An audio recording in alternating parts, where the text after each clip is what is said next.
Genesis 38. And it came to pass at that time that Judah went down from his brethren, and turned in to a certain Adulamite, whose name was Hira. And Judah saw there a daughter of a certain Canaanite, whose name was Shua. And he took her, and went in unto her. And she conceived, and bare a son. And he called his name Er. And she conceived again, and bare a son. And she called his name Onan. And she yet again conceived, and bare a son. And called his name Shelah. And he was at Chezib, when she bare him. And Judah took a wife for Er his firstborn, whose name was Tamar. And Er, Judah's firstborn, was wicked in the sight of the Lord, and the Lord slew him. And Judah said unto Onan, Go in unto thy brother's wife, and marry her, and raise up seed to thy brother. And Onan knew that the seed should not be his. And it came to pass, when he went in unto his brother's wife, that he spilled it on the ground, lest that he should give seed to his brother. And the thing which he did displeased the Lord, wherefore he slew him also. Then said Judah to Tamar his daughter-in-law, Remain a widow at thy father's house, till Shelah my son be grown. For he said, Lest peradventure he die also, as his brethren did.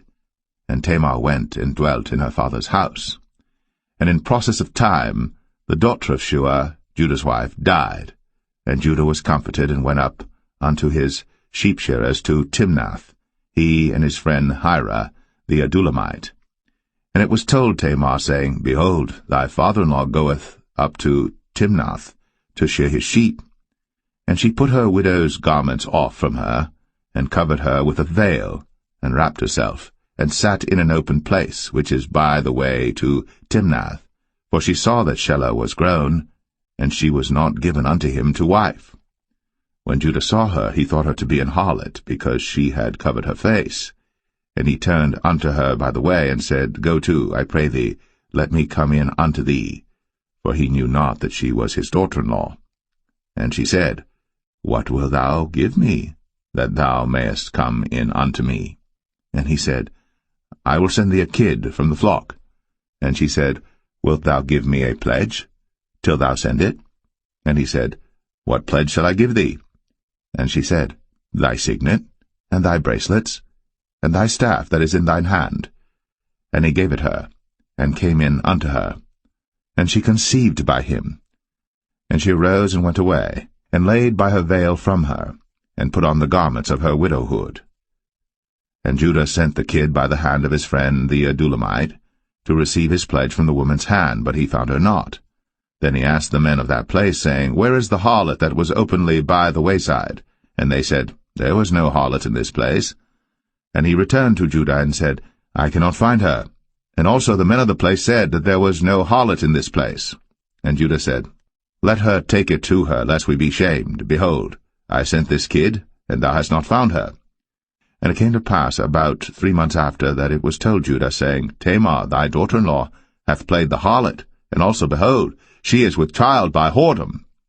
And Judah said, Bring her forth, and let her be burnt.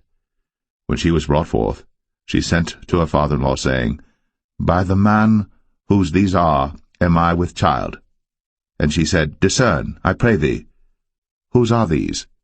The signet, and bracelets, and staff. And Judah acknowledged them, and said, She hath been more righteous than I, because that I gave her not to Shelah my son. And he knew her again no more. And it came to pass in the time of her travail, that, behold, twins were in her womb. And it came to pass, when she travailed, that the one put out his hand, and the midwife took and bound upon his hand a scarlet thread, saying, This came out first. And it came to pass, as he drew back his hand, that, behold, his brother came out. And she said, How hast thou broken forth? This breach be upon thee. Therefore his name was called Pharez. And afterward came out his brother, that had the scarlet thread upon his hand, and his name was called Zerah.